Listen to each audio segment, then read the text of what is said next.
Hvaljeni su si Marija, poštovani gledatelji, i sretan vam Božić i božićni blagdani. Druga strana naših Božića. O tome govorimo večeras. Jeste li usamljeni ovih blagdana i koliko samoća za Božić može biti teška? Možda se u vašoj obitelji baš za blagdane dogodila svađa. Je li idealna obitelj moguća? Što vam je najteže, a što najradosnije za Božić? Pogledajmo uvodni prilog.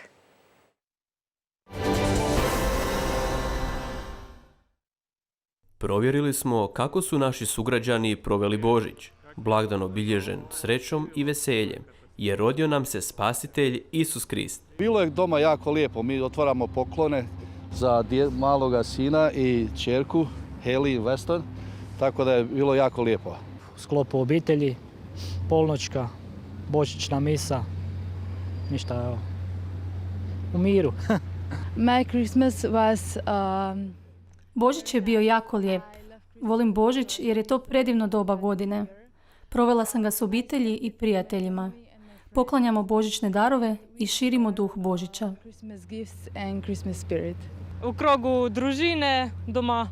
Sa unucima, ali nismo mogli jer su ostali u samoizolaciji pa smo bili sami. Ja hoću da nije tako miran Božić kao ove godine, da je malo više ljudi, da više pričamo, više pijemo i tako. A sad i u Zagrebu ima ljudi, dobro, nije tako loše ovdje. Pa evo, nas dvije smo provele same jer same živimo, tako da smo na večer kitili Bor uz pjevanje pjesmica. Ona je bila zadužena za zvijezdu i za jaslice. Što vam je bilo najteže ovih dana, a što najveća radost? Lijepo mi je bilo i ovog Božića kao i ranije Božića, a najteže mi je bilo što djeca nisu mogli biti s nama. Da, slabo se posjećuje obitelj i tak. Izbjegavamo kontakte i tako, mislim. Onda kako smo to prije znali. To. Pa najteže evo što nemam djevojku. Ne. A najljepše što imam divne nečake. Nečaka i nečakinju, evo. Pa sam s njima bio. Prvo najlakše mi je bilo što sam preživio koronu, pošto sam bio u bolnici 2 mjeseca, a najlakše mi je sad što sam došao ovdje, u majku domovinu. Najljepše mi je bilo kada sam se probudila i išla zbuditi mamu. A još mi je bilo bolje to kad sam s mamom se zabavljala slagajući legiće koje sam dobila za poklon. Srećan Božić i nove leto želim svim Bedlojčanima. Srećan Božić!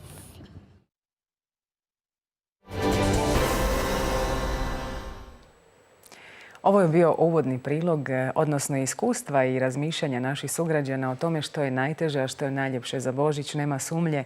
Najljepše ovih dana je što imamo jedni druge. No ima onih koji nemaju nekoga. Nedostaju nam susreti, nedostaju nam druženja, a kad se oni dogode, uvijek postoji neka zamka, otvori se možda neka skrivena tajna, neki dugogodišnji problem. Kako riješiti sve te stvari i kako uopće popuniti dane samoće u trenucima kada slavimo Božić i božićno tajstvo, pokušat ćemo naći odgovore u večerašnjoj emisiji Izdvojeno, poštovani gledatelji, uz pomoć duhovne asistentice u obiteljskom savjetovalištu Caritasa Zagrebačke nadbiskupije. Ona je naša gošća, doktorica Anita Dučkić-Sertić. Hvaljen Isus i Marija, dobro nam došli. Vas bio hvaljen Isus. I sretan Božić vama i svima u savjetovalištu s kojima radite. Hvala najljepše također i vama i svima u Laudato televiziji. Vidjeli smo naše sugrađane kako su proživjeli Božić, što su nekako ključni momenti od darivanja, od otvaranja poklona, od tih susreta koji nam možda nekako nedostaju. S obzirom da ste evo i duhovna asistentica, ali i psihoterapeutkinja, mislim da možete i iz ovoga što smo čuli i vidjeli dati određenu dijagnozu sadašnjeg trenutka. Da, prije svega ću iz aspekta duhovne asistentice. Božić je postao praznik, to više nije blagdan, nego sekularni praznik gdje se međusobno družimo, izmjenjujemo poklone, volimo se, jedemo skupa, pijemo, što nužno ne mora biti nešto loše. Ali se izgubila bit Božića i zato smo i nesretni i nezadovoljni svojim životom, puni frustracija, jer fali nam ona vertikalna dimenzija. Bit Božića je da mi slavimo Kristov rođendan. Bit Božića je da se sjećamo što je Gospodin za nas učinio, što je Otac Nebeski za nas ljude napravio, da je prije 2000 godina i nešto poslao svoga Sina. Da postane čovjeku nalik u svemu osim u grijehu.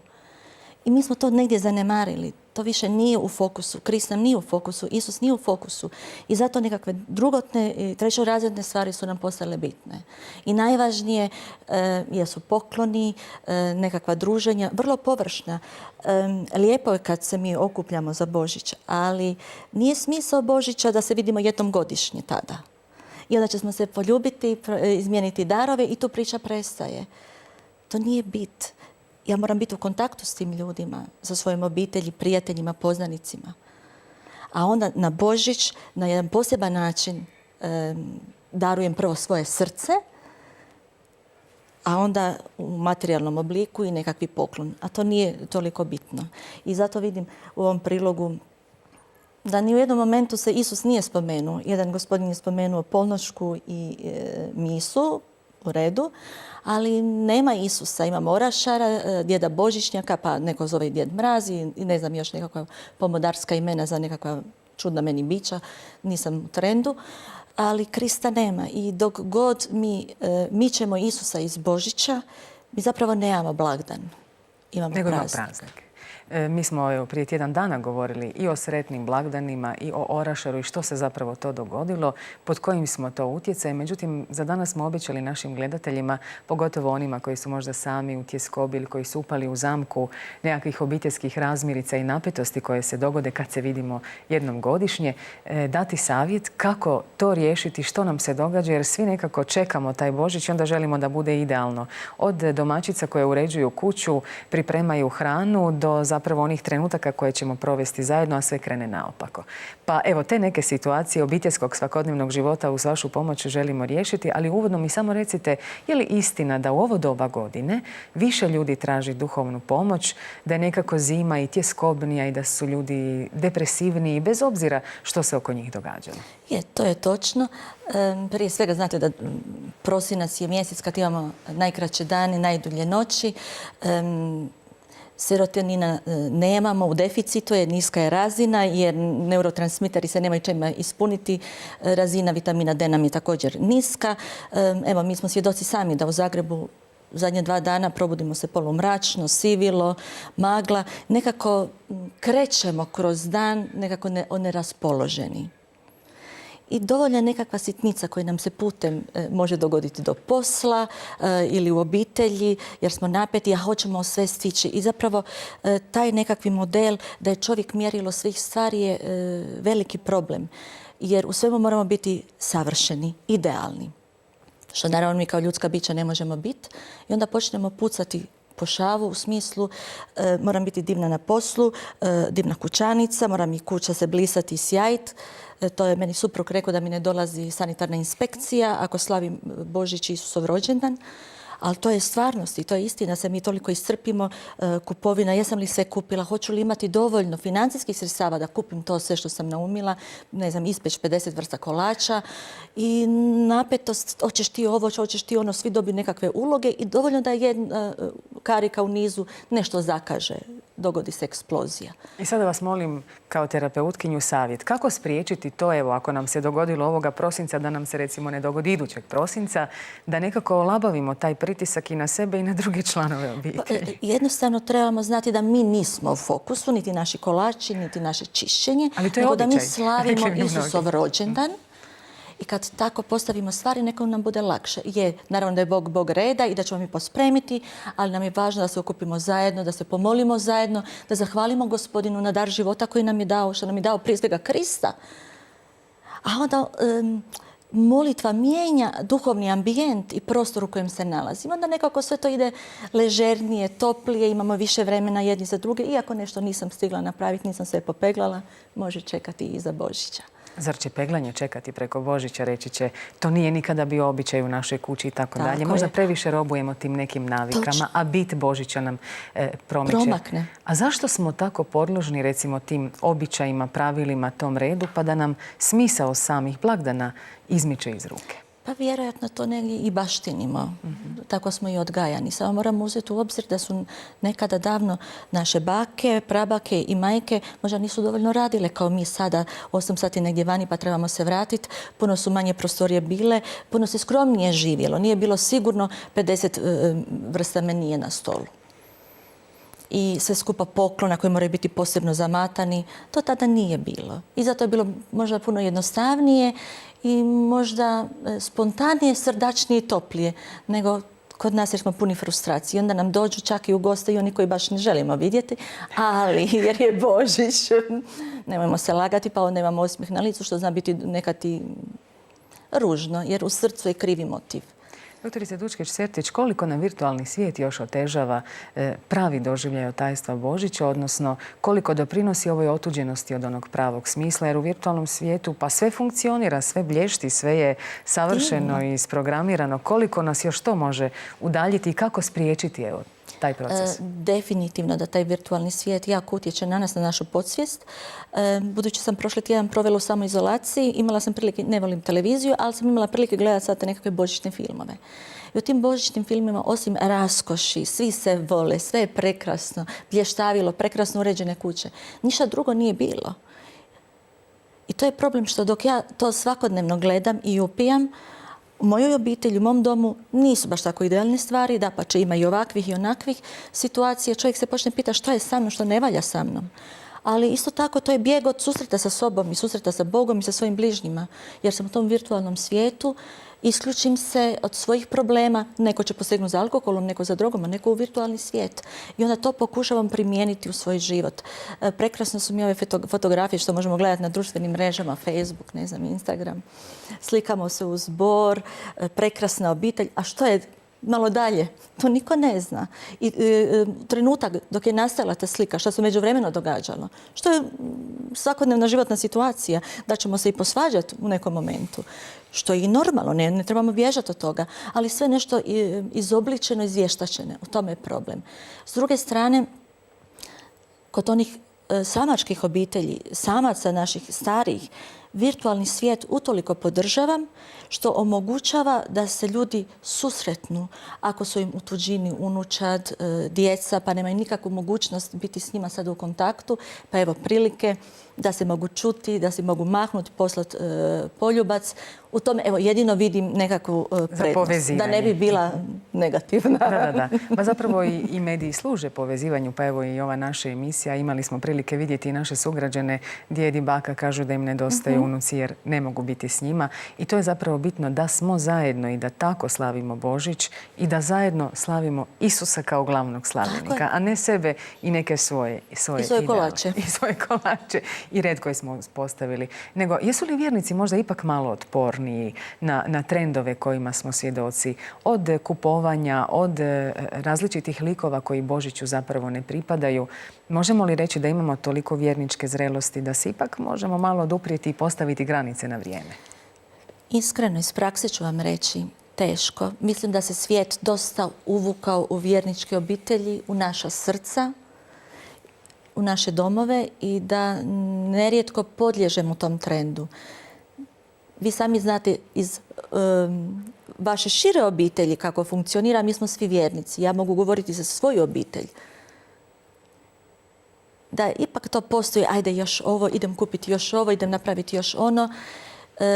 Puno manje vremena posvećujemo molitvi, sabranosti, propitkivanju sebe, gdje sam ja u odnosu na Krista, tko je on u mome životu sada, što trebam revidirati, promijeniti sustav vrijednosti ili posložiti si prioritete, pročitati neku dobru knjigu, uzeti Sveto pismo. Zato nemam vremena. Imali smo za sve ove nekakve druge popratne stvari vremena. Dakle, definitivno postoje obitelji koji se trude oduprijeti tom trendu, ali uvelike i na velika vrata je, nažalost, ušao taj trend i u našim obiteljima. Spomenuli ste malo prije to idealiziranje blagdana i proslave blagdana, ali kako ih realno proživjeti? Da ne padnemo u depresiju zato što nismo ostvarili savršene odnose za blagdanskim stolom ili nekakve savršene darove, možda se netko nije razveselio onome što smo mi pripremili. Kako se maknuti od idealiziranja pa i nečega nečega što ne postoji, prihvatiti to što imamo, takve kuglice kakve imamo ili ih možda uopće nemamo. Kako stvarnost nositi? Evo, da li vam u savjetovalište dolaze ljudi koji se teško suočavaju s stvarnošću i stalno teže nečemu što je nedohvatljivo? Naravno, čovjek je stvoren sa prazninom unutar sebe. To je, dragi Bog, tako namjerno dao. I jedino tu prazninu na ispravan način možemo ispuniti njime. Što više Krista pozivamo u svoj život i što mu se više predajemo. Onda nam je on poslije jedini ideal i svoj život pokušavamo uskladiti s njegovom voljom za naš život.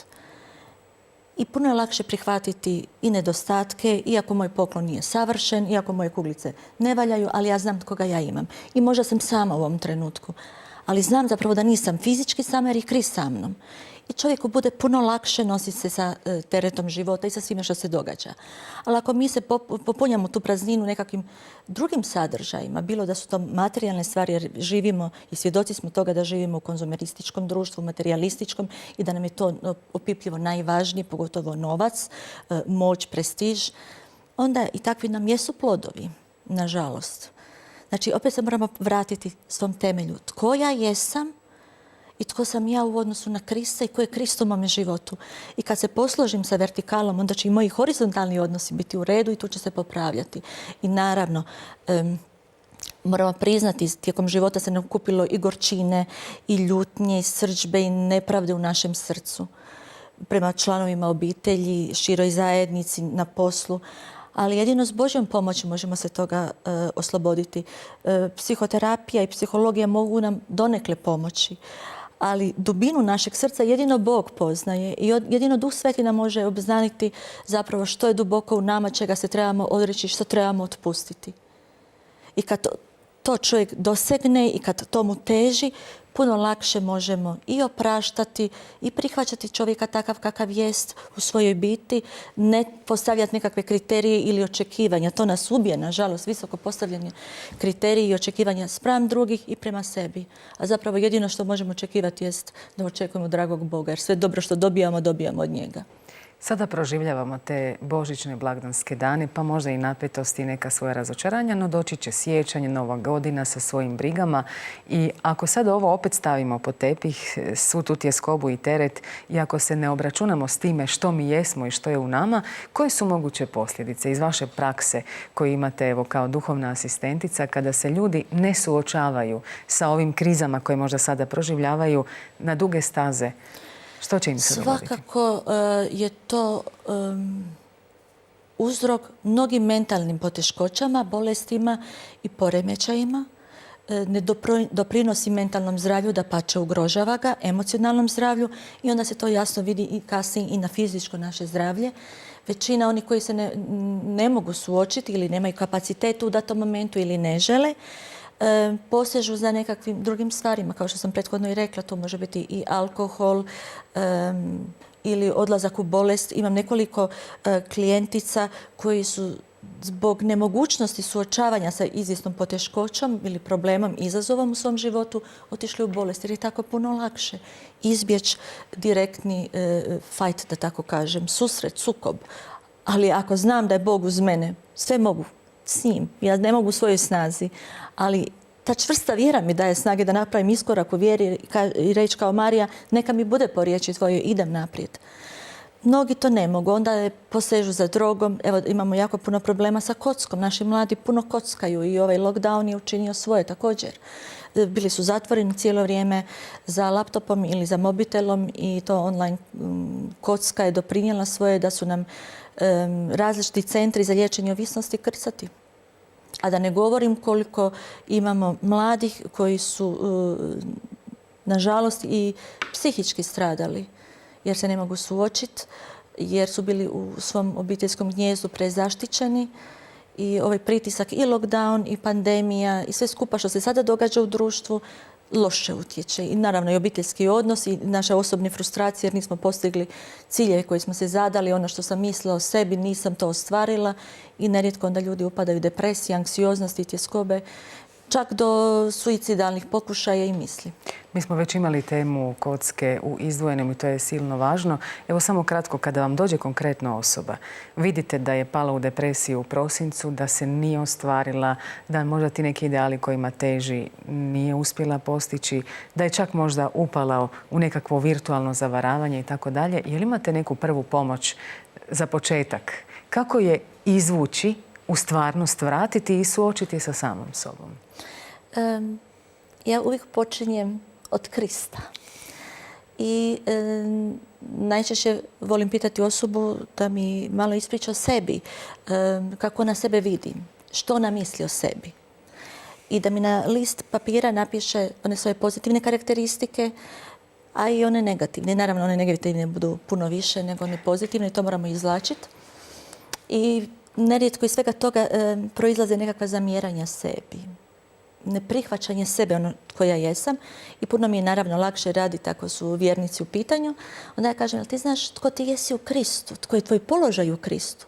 Jer puno je lakše kad pogledam svoje nesavršenosti, a ja znam da me Isus tako ljubi i da sam ljubljeno dijete Božje, da me iščupao iz vlasti tame i prenio u divno kraljevstvo svog ljubljenog sina i da me neće nipošto ostaviti niti zapustiti.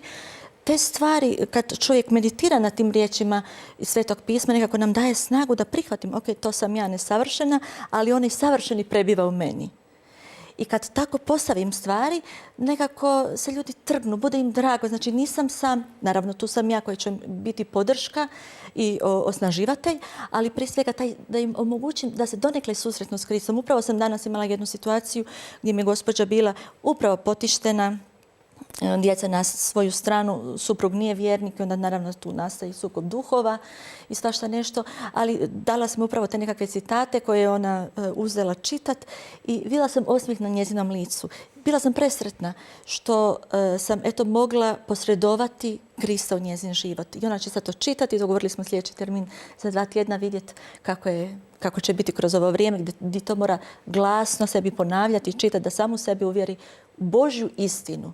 Tko ja jesam, a ne što svijet i što ja mislim, što su moji roditelji mislili o meni, kako su mi sliku zapravo podastrili koju sam ja progutala o sebi. Koliko nam ta svijest o sebi, koliko smo zapravo pozitivni i dobri može pomoći? Evo, rekli ste da ljudi puno više negativnih osobina o sebi navedu kad dobiju papir nego li onih dobrih. I sad u vrijeme blagdana, a nisam ostvario ovo, a sam, a boli me tuga, neko mi se nije javio, nije mi došlo, sve mi je propalo. A što je zapravo ostalo? Koliko nam ta pozitivna svijest može pomoći da stvarno doživimo ljepotu blagdana? Pa kažem, ukoliko čovjek ima tu duhovnu povezanost, to nam stvarno daje neizmjerno snage da mogu se nositi sa situacijom u kojoj jesam i da pače trebamo razlikovati usamljenost od samoće. Neki koji su sami zapravo uživaju u svojoj samoći baš za blagdane. Kaže, to mi je bila prilika da promislim o sebi, da budem sa Gospodinom, da se pomolim, pustim si ugodnu glazbu, malo revidiram svoj životni stajl, kako živim, što mogu ispraviti, što ne mogu ispraviti, prihvatim i to. I nekako se lakše nose. Kaže, imam priliku pružiti nekom toplu riječ, nazvat nekog, postoji uvijek nekakvi stariji, nemoćni ljudi oko nas. Ja sam oduševljena kad čujem tako od svojih klijenata koji su tako pozitivni, bez obzira na samoću, bez obzira na poteškoće koje doživljaju. Nekima su se i brakovi raspali ili dolazi iz disfunkcionalnih obitelji, ali ima to kapaciteta u sebi da može se ispružiti i nadići sebe, dok oni koji su usamljeni, oni mogu biti okruženi članovima obitelji koji ih i vole, koji su im podrška, ali u dubini sebe su nesretni, nezadovoljni, taj duh opresije vlada nad njima, jer nisu rekli da u potpunosti Kristu i on nije zahvatio njihovo biće. Onaj naš sugrađanin bio je simpatičan kada je rekao što je najljepše, odnosno najteže je bilo u Božiću, a najteže nema djevojku. Ali najljepše tu su nećaci. Tako da možda se nekada previše iscrpljujemo oko ovoga što nemamo i zaboravimo primijetiti ono što imamo. A ta alternativa nam opet nudi neke nove mogućnosti, ne ideal kakvom težimo, nego iznenađenja kojih još možda nismo ni svjesni. Točno, ali mi uvijek imamo prilike, bez obzira na moje stanje u kakvom se ja trenutno nalazim, imam prilike činiti dobro. Mogu nekog nazvat, razveseliti nekog, skuhati ručak ili donijeti neku sitnicu, pomoći nekom. to nas čini zapravo sretnim. Što više se ispružam prema drugima, to sam ja sretnija osoba. A taj način pružanja i susreta s drugima može zaista biti domišljat kao što je ljubav domišljata. Tako je. Je li vam se u savjetovalište javljaju ljudi koji se baš osjećaju sami i ne vide nikakav izlaz i teško im je pa je čitati i Sveto pismo i bilo kakav savjet jer su toliko potonuli, možda su stari, možda su ljudi koji su izgubili nekoga nedavno od posljedica zaraze koronavirusom ili su rastavljeni ili tako dalje. Ima li u praksi takvih ljudi kojima treba pomoć? Da, bilo je. Ja sam osobno imala gospodina koji je branitelj, koji je 4 puta pokušao samoubojstvo i onda ga je jedan svećenik, od koga je bio zadnji puta, poslao k nama. I mi smo intenzivno svaki tjedan radili i držali smo se dogovora jer mi je dao obećanje da će mi se javljati svaki tjedan i da iz tjedna u tjedan neće učiniti samoubojstvo niti će pokušati. Što je meni bilo ipak nekakva motivacija. Svjesna sam bila da on nije bio u stanju moliti, ali sam onda ja njega znala pitati jel želite da se ja pomolim za vas? I to vrlo kratko, sažeto i vrlo konkretno. I onda bi dobio nekakvu ceduljicu sa svetopisanskim tekstom, rečenicom koja bi ga podizala. Evo, to je prošlo neko vrijeme. Taj gospodin je tako sretan. Bitne stvari u njegovom životu se promijenile jer ima poteškoće i u Centru za socijalnu skrb i policija, tu bila svašta nešto. Ali dragi Boga je stvarno na čudesan način izdao iz svega toga. I sad mi se javio, kod svoje prijateljice je otišao na blagdane u Njemačkoj i poslao mi je čestitku. Ja sam tako sretna. On je stvarno Božje čudo što je Bog učinio u njegovom životu. Od točke gdje je bio i točke gdje je sada. A takvih Božjih čuda imamo. Stvarno su blagdani prilika za zahvalu.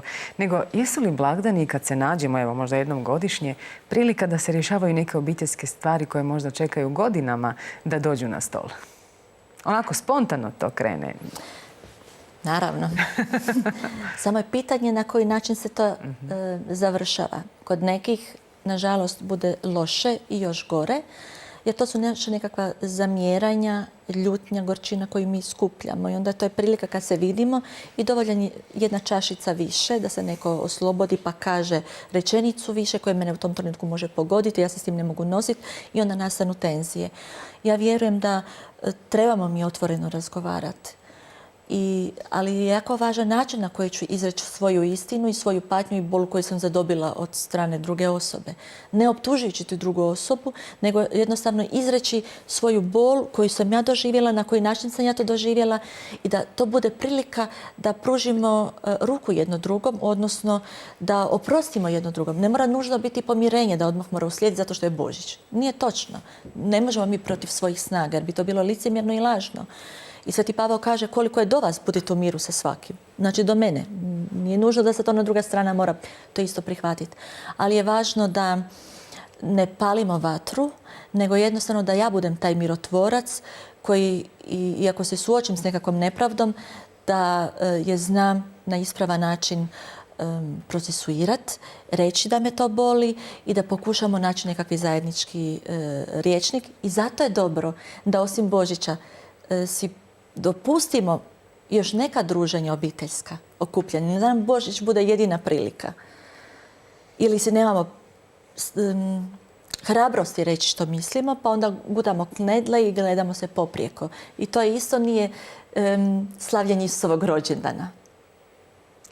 Pa da li onda reći, pa da knedla ne bude, ili ipak progutati knedlu kako god bila velika? Ovisno ko je sve tu prisutan i mogu li to svi čuti, jer neke stvari nisu nužne da svi drugi budu opterećeni, ali te mogu pozvati u nekom momentu uz čašicu i reći ajmo to riješiti. Htjela bi ti reći ono što ja osjećam, što me boli, oprosti ili zatražiti oproštenje, oprosti mi i onda vidjeti možemo li dalje ili evo, ok, potrebno nam neko vrijeme da probamo opet uskladiti naš odnos. Ali ni pošto da to sad bude svađa javno za stolom i sad idemo...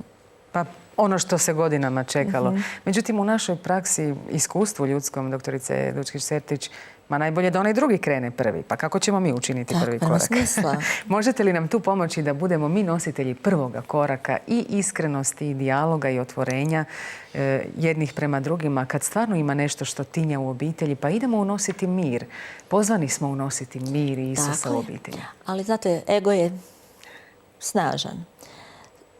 Gospodin kaže upoznat ćete istinu i istina će vas osloboditi. Osoba koja pozna istinu, koja je upoznala, ona je slobodna doći i reći, možda nije kriva, ali ima snage reći, hajde idemo sjesti i razgovarati, vidjeti što je bilo, kako sam ja doživjela to što si ti rekla, napravila, učinila ili nisi napravila i dopusti da ta osoba izrazi sebe. Mi dalje ne moramo kasnije više razgovarati, ali ajdemo probati to iskomunicirati na takav način.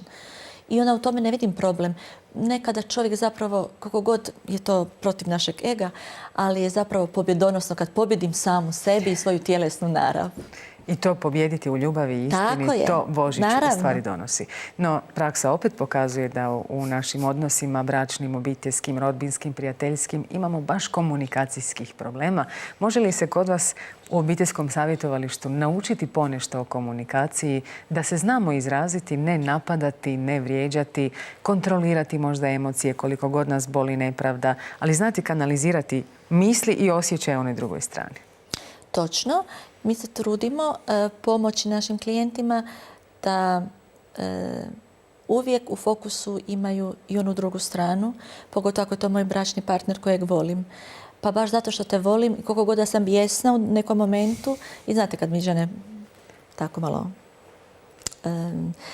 pojačane emocije rade u nama, onda je najbolje izaći van ili isplakat se, pa onda doći s mirom i reći neke stvari, jer često znamo u afektivnom stanju izreći svašta, napraviti svašta, onda nam kasnije bude žao. I zato što volimo tu osobu, birat ćemo riječi koje ćemo govoriti, jer uvijek moramo imati u fokus našu ljubav prema toj osobi. Ljubav prema majci, ljubav prema ocu i poštovanje. Kad poštujem sebe kao dijete Božje, kao kćer Božju, onda ću imati kapaciteta poštovati i one koje mi Bog stavlja u susret. A to je opet pitanje moje osobnosti, koja jesam u Kristu. Ako ne poštujem sebe, onda ja u svojim mislima već gazim sebi. Mi imamo unutarnje dijaloge kako se etiketiramo. I onda nije nikakav problem etiketirati roditelje, ne poštovati roditelje, bračnog druga, djecu i bilo koga koji nam je u susret dolazi. Lako je poštivati ako druga strana poštuje. Međutim, teško je ako se s druge strane ne doživljava poštovanje. Imate li tu savjet kako preskočiti tu prepreku? Uvijek treba poštovati. Kako radim i s braniteljima, i meni se sviđa njihovo svjedočanstvo da i u ratu postoji poštovanje druge osobe, premda dolazi iz neprijateljske strane, ali zato što je stvorenje Božje, jer ga je Bog stvorio, poštovat ću njegov život. Nije mi ništa učinio, neću se odnositi prema njemu kao prema životinji ili ne znam što bi mu u tom trenutku mogao napraviti. Ako takva osoba u takvim okolnostima može kontrolirati sebe, svoju onu tjelesnu narav, tko sam ja da to ne mogu? Ja ću poštovati, bez obzira što me ta druga osoba ne poštuje, ali to ne znači da ću ja toj osobi biti otirač. Nego jednostavno ja ću se pomaknuti života. Jer nekada ne dolaze svi odnosi u naš život od dragog Boga. Bog nam ne šalje sve ljude. Neki ljudi su poslani i od drugih sila. I to trebamo prepoznati. I ja s nekim mogu ići istim kolosikom do određenog momenta, ali u nekom momentu se mi razilazimo. I to je u redu. Ti ideš na jednu stranu, Bog te blagoslovio, ja idem na drugu stranu. Ali neću stvarati pritisak da ja to moram sačuvati. Ne moram ništa. Ja jedino što moram jednog dana umrijeti. Nije to na meni. Ja mogu tu osobu predati Bogu u ruke i Bog najbolje zna u tom trenutku što treba sa njom. A meni da snage da mogu oprostiti i da mogu otpustiti njezin dug prema sebi. I onda nekako nam bude lakše i prihvatiti da neko ode iz našeg života. Što prije to bolje, je li možda ostavi prostora za nekog drugoga? U nekim situacijama definitivno. Doktorice Dučkić-Sertić, još jedno pitanje obitelji. Evo, nedavno smo u nedjelju proslavili blagdan Svete obitelji. Ona je ideal kojemu težimo, pa onda kada gledamo susjedove obitelji, njihova je trava zelenija, njihov je bor ljepši, njihovi su odnosi ljepši. Mi nikako da postignemo te idealne trenutke baš obiteljskoga života. Koliko smo tu u zamci i možemo li mi na zemlji stvarno postići ideal svete obitelji? Nekako kad se kaže sveta, pa njihovi su odnosi bili sveti, oni nisu imali nikakvih problema. Gdje smo mi uopće od toga? Znate, upravo na tragu onog što ste rekli da je u susjedovom dvorištu trava zelenija. susjed može imati divnu obitelj, ali mi ne znamo koliko su oni noći na koljenima proveli za svoju obitelj, moleći, vapijući Bogu, tražeći lice Božje za sve članove obitelji. Idealne obitelji nema. Ono što je nama važno da postignemo, da imamo jednu zdravu i funkcionalnu obitelj. Ja se kao dio nečije obitelji trebam samostalno posvećivati riječu Božjem i tražiti da Bog mijenja moje srce na individualnoj razini. Ali ja nisam odgovorna za ostale članove svoje obitelji. Ja mogu se moliti, mogu posredovati u molitvi za njih, mogu im svjedočiti vlastitim autentičnim primjerom i životom. Težiti ka idealnoj obitelji, Isus kaže budite sveti kao što je Otac vaš svet i to treba biti naša čežnja i želja. I što više Boga imamo u našem životu, to ćemo stvarno se mijenjati, ići ćemo iz slave u slavu, iz vjere u vjeru, iz pobjede u pobjedu. Ali moramo biti prisebni jer živimo u ovom smrtnom tijelu, u ovom nesavršenom svijetu, da će biti sukoba, bit će. Ali je važno da iz tih sukoba izađemo još bliži, još topliji i da se još više volimo. Mi koji smo u braku to najbolje znamo kako to izgleda. I hvala Bogu, ja sam sretna kad dođe do nekakvog fajta, znači da imamo zdrav odnos i pokazujemo i svoju narav i neslaganje i nekakvi zdravi prkos. Tome nema ništa loše.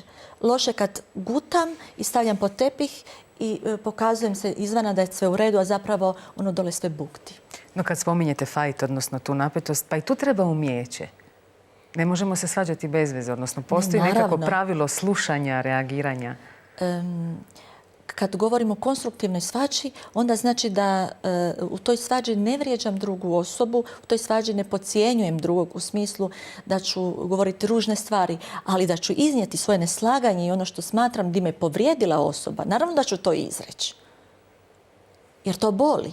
Ja izražavam svoju bol. Ne da ću nekog time omalovažavati što ću izgovoriti, nego jednostavno to je moja patnja, to je moja bol koju ja u tom trenutku nosim i sad te molim, čuj to što me boli. Ne moraš mi dati nikakvo rješenje, ne moraš mi čak ni reći oprosti u tom trenutku, nego jednostavno moja potreba da to izrazim. Ali da sam i spremna da to neko drugi s druge strane to kaže. I to se očekuje, jel? Da. I onda ako postavimo visoka očekivanja, jer ja sam očekivala da će se on kleknut, plakat, ne znam šta sve ne, a on to ne učini, onda smo razočarani. I zato treba smanjiti svoje očekivanja koliko god moguće nama kao ljudskim bićima na minimum, čak i od sebe, jer ja danas sada ovo govorim, ja ne znam što me čeka kad dođem kući. Budimo realni, svi smo mi ljudi od krvi i mesa. Vi sve ovo znate i možemo sada prema vašim savjetima koje dajete svojim klijentima zamisliti da je kod vas sve idealno, da sve funkcionira, da znate recept za svaku napetu situaciju, za svaki problem. Ja otvoreno kažem svojim klijentima, ja vam mogu samo reći ono što sam ja autentično proživjela u svojim odnosima, u svojoj obitelji, u svom braku. Jer sve ostalo bi bilo lažno. Ne mogu govoriti nešto što je naučeno. To je divno, ali ja moram imati osobno iskustvo. Kao što imam osobno iskustvo živoga Boga, tako imam osobno iskustvo život odnosa sa svojim suprugom. I to mi daje legitimitet da mogu govoriti u tuđe živote i da mogu dati nekakvo svjedočanstvo. I ja sam sretna zbog toga jer oni to prepoznaju kad je nešto iskreno, kad je nešto od srca. I ja volim podijeliti čak neke i osobne crtice iz svog života jer sam ljudsko biće. To što sam savjetnik ne znači da sam savršena i da kod mene je sve savršeno. Savršen je Bog koji nas drži nesavršene. I sada nas uputite prema tome Bogu i u novoj godini. Naime, evo, doktorice Dučkić-Sertić, čeka nas 2022. Po nekim predviđanjima i ona će donijeti neizvjesnost. Već smo toliko navikli na pritiske, na posljedice korona krize, na našu razdvojenost, na stalno neke nove mjere koje opterećuju mjesecima, evo već 2 godine. Čeka nas opet strah. Što će biti 2022. Koliko je taj strah poguban za nas? Ili možete li nam pomoći kako se osloboditi visokih očekivanja pa prihvatiti sreću i u ovim okolnostima? Čovjek treba iz dana u dan krenuti optimistično jer nam to Bog obećaju. Jeremij kaže, jer ja znam svoje namjere koje s vama namjeravam, na ome mira, a ne nesreće, da vam dadnem budućnost i nadu. I to je rečenica koju ja svako jutro sebi govorim. Šta god se događalo tijekom dana, meni Bog daje budućnost i nadu, ne zlo i nesreću. i ne moram se bojati onog što ima doći. Ako znam da je Bog uz mene, pa što se može dogoditi osim da mu odem u susret? Pa zar nije to nešto najljepše što mi se zapravo može dogoditi? Bog će se pobrinuti za moje financije, za moju egzistenciju, ukoliko ja ostajem vjerna njemu i vjerujem, kao što je Marija rekla, neka mi bude. I ona je zbog te rečenice zapravo postala majka našeg spasitelja. Mogla je odbiti reći ne dolazi u obzir. Razumijete? Tako je sa nama. Što god mi dolazi, prihvaćam znajući da je Bog uz mene i da će mi Bog dati snage i onda kad je nemam, neka slab kliče ja sam jak. I kad sam slaba, ja kličem da sam jaka jer je već onaj koji je u meni nego onaj koji je u svijetu. I kad na takav način čovjek počne razmišljati, puno lakše se nosi sa situacijom. Što god da se događa, znam da je Bog u kontroli. Koliko god mi bilo teško, Bog će providjeti. On je uz mene, neće me ostaviti, neće me napustiti. Ja duboko vjerujem da će nam 2022. biti bolja, bez obzira na ono što se događa, jer što više zla se pokazuje u svijetu, to veća je Božja milost nad svojom djecom. A sad još jedno duhovno pitanje, s obzirom da ste duhovna asistentica.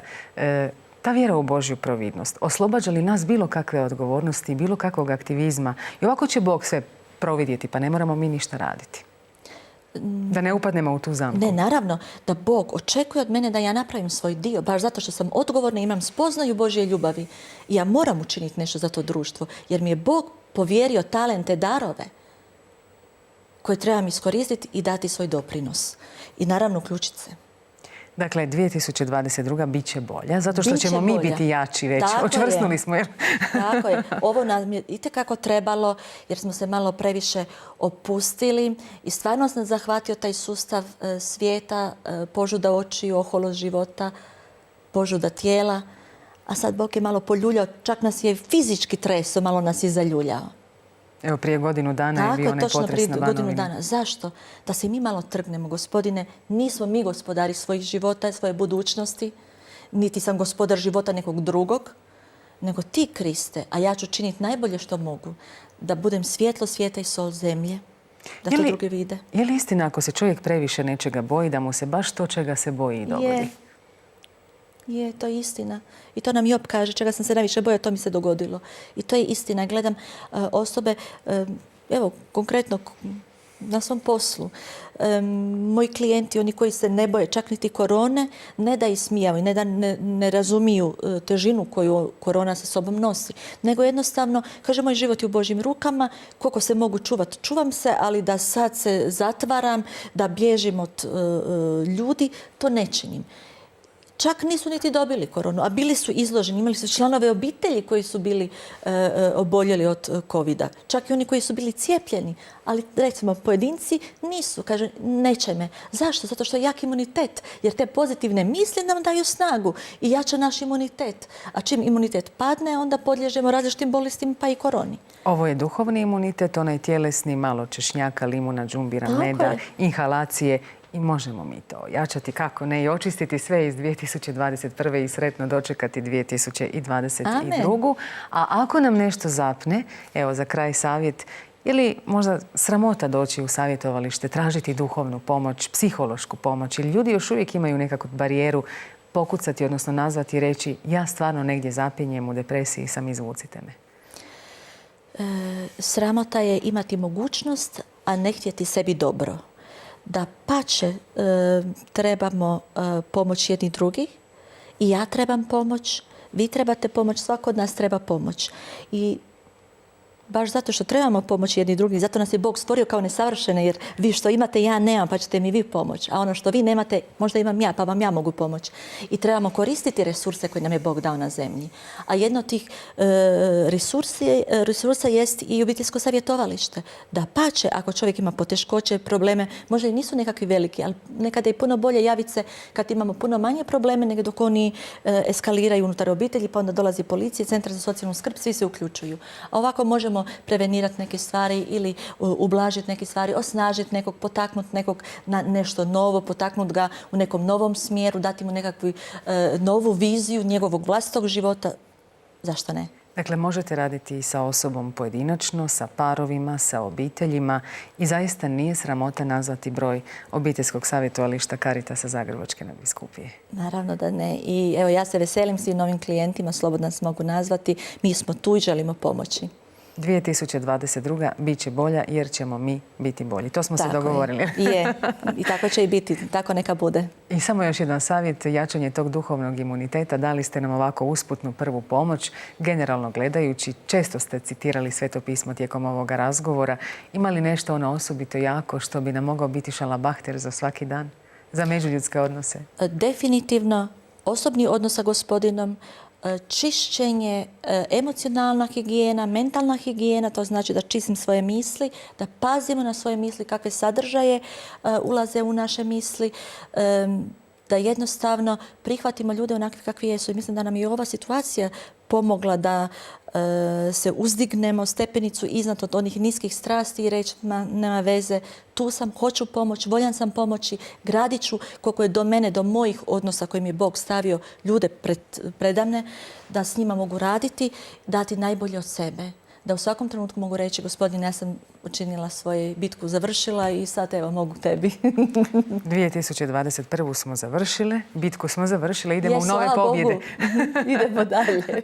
Puno vam hvala za ovo gostovanje, doktorice Dučkić-Sertić, i zaista Božji blagoslov vas pratio i 2022. godine. Hvala i vas osobno, ali i sve naše gledatelje na Laudato televiziji. Neka Božji blagoslov prati i neka traže Isusa u svoj život i ja vjerujem Gospodin će ih dotaknuti i promijeniti njihove živote. Dragi gledatelji, danas smo u emisiji Izdvojeno pokušali dati ove duhovne savjete za onaj Božić s druge strane, onih emocija i možda nevolja koje su nam se događale, i dogovorili smo se tako da ćemo u 2022. biti duhovno jači. Dobili smo od naše večerašnje gošće nekoliko savjeta, pa ja vjerujem da ćemo ih uspjeti primijeniti. Hvala vam za sve zajedničke utorke koje smo proveli zajedno u emisiji Izdvojeno. Želim vam svima Božji blagoslov u 2022. a emisiju ćemo završiti pregledom dana. Hvala vam na pozornosti i doviđenja.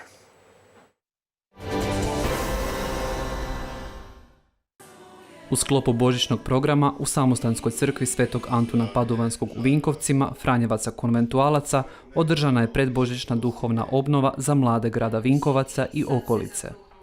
Duhovnu obnovu predvodio je fra Stjepan Brčina, Franjevac konventualac sa Svetog Duha u Zagrebu, pri župi Svetog Antuna Padovanskog, inače definitor provincije i magistar klerika i postulanata Hrvatske provincije, Svetog Jeronima, Franjevaca konventualaca, te voditelj evangelizacijske zajednice Sveti Duh. Zaista smo odabrali ovaj grad i samostan jer su nas tu pozvali, a ovdje su naši fratri, mi imamo 2 samostana ovdje i nekako smo htjeli baš pronaći vremena jer tu su naši fratri, pomoći im u pastoralu i pogotovo sa mladima održati jednu duhovnu obnovu jer je zaista potrebno, a s drugu stranu dosta njih me prati na Instagramu i onda su već prije toga uslijedili puno poziva, onda sam rekao, red bi bio da to i dođemo.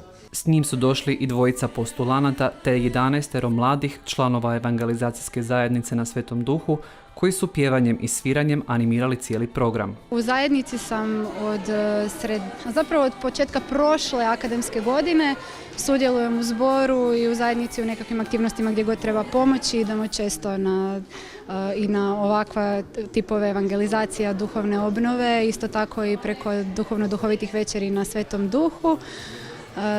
Tamo smo svaki četvrtak i počinjemo s misom i imamo onda i klanjanje i slavljenje. Obnova je počela svetom misom, a zatim je uslijedilo euharistijsko klanjanje koje je završilo već poznatim duhovnim slavljenjem uz pjesmu i molitvu, a sve je završilo bratskim druženjem u samostanskim prostorima. Vinkovci kao grad su zbilja trebali nešto ovako. Ja iskreno se ne sjećam kada se zadnji put nešto ovako dogodilo u Vinkovcima i pozivam sve mlade Vinkovaca i okolice da se priključe zajednicama u kojima se nalaze.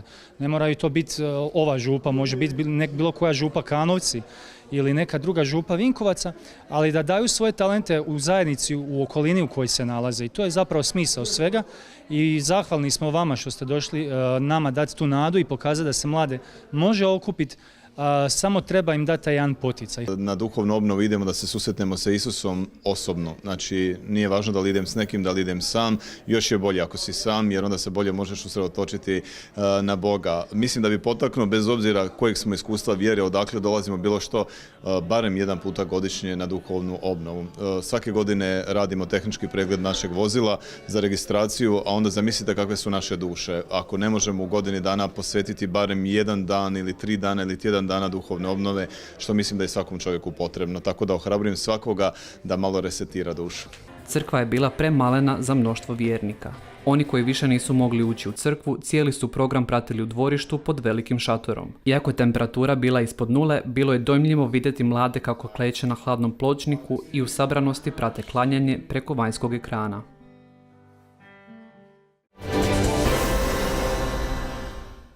Rijeka ljubavi neprofitna je humanitarna udruga osnovana s ciljem pomaganja siromašnim i socijalno ugroženim građanima. Udruga pomaže i obiteljima s više djece koji žive na rubu siromaštva, zlostavljanim osobama te osobama liječenim od različitih vrsta bolesti i ovisnosti. Pomaže i djeci s posebnim potrebama te pruža posebnu pomoć umirovljenicima, braniteljima i svima onima koji su u potrebi. Humanitarna udruga Rijeka ljubavi nastala je zbog humanitarne krize koja je obuhvatila cijelu lijepu našu i stoga smo 26.5.2011. osnovali udrugu kako bi pružili pomoć dok institucije stanu, dok se srede ova humanitarna kriza. Na što sam vrlo ponosna, svi korisnici socijalne posluge, njih 3.500, ovaj Božić bit će prava božićna čarolija, što me zbilja i jako raduje, jer veliki broj naših nisu imali s čim prehraniti. Ljudi su pothranjeni, ima koji su se i rušili od neizmoglosti. Majke nisu imale što staviti na stol. Ovo je prvi Božić koji će biti ono prava božićna čarolija i gdje će moći obitelji sa radošću i sa uživanjem okupiti se oko blagdanskog stola. Svakim danom potrebitih je sve više. Neke procjene govore kako više od 800.000 stanovnika Republike Hrvatske živi na rubu siromaštva. Rijeka ljubavi nastoji pomoći barem nekima od tog silnog mnoštva. Meni znači Štefica jako puno, da nje nema, puno ljudi bi umrlo. Mislim, puno ljudi bi umrlo da nema Štefice. Ona je, mislim, već prošla sve to i pomaže jako puno djeci, pomaže starim ljudima. Nemam riječi koje mogu opisati da je ona predivna žena i majka, ali eto, to je sve što bih mogla reći. I mogu reći samo da ovim siromašnjima puno pomogne. Rijeka ljubavi nam puno znači, puno nam pomaže, svašta dobijamo i... Voliš doći u Rijeku ljubavi? Pa da. Jel ti draga teta Štefica? Da. I reci nam, što ti želiš svima za Božić? Da budu sretni. Pomoć u udruzi potražile su i mnoge samohrane majke. Njihove želje su skromne. Žele da njihova djeca, koliko god je to moguće, osjete radost Božića.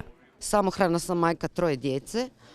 Udruga Rijeka ljubavi strašno puno pomaže. Kako meni, mojoj djeci, i njih usrećuje naravno svaki puta kad dobiju nešto što im ja ne mogu priuštiti. Smatram da teta Štefica je poduzela sve moguće i izvlači donacije i radi nemoguće da bi opskrbila, znači, nama i našoj djeci, našim obiteljima obrok na stol. Imam 2 male djece, samohrana sam majka. Divno nam je ovdje, dobivamo svu pažnju. Neke stvari u životu nikada ne bi ni probali, a kamoli vidjeli da nije bilo nje i toga doručka i sve što nam ona nevjerovatno priušti za Božić, za Uskrs, za Valentinovo, za Dan žena, umirovljenika. Sve se to poprati u ovoj udruzi. Samohrana majka sam, imam 1 mirovinu, 2 djevojke bolesne. Šta reći, da nema Štefice bili bi gladni i ujedno želim sve najbolje Štefici, sretan Božić volonterima i donatorima šta drugo reći, svima puno hvala. Svaki donator je poput jedne kapi, a kad ih se skupi više, kap po kap, nastaje rijeka ljubavi koja donosi radost Božića u mnoga srca.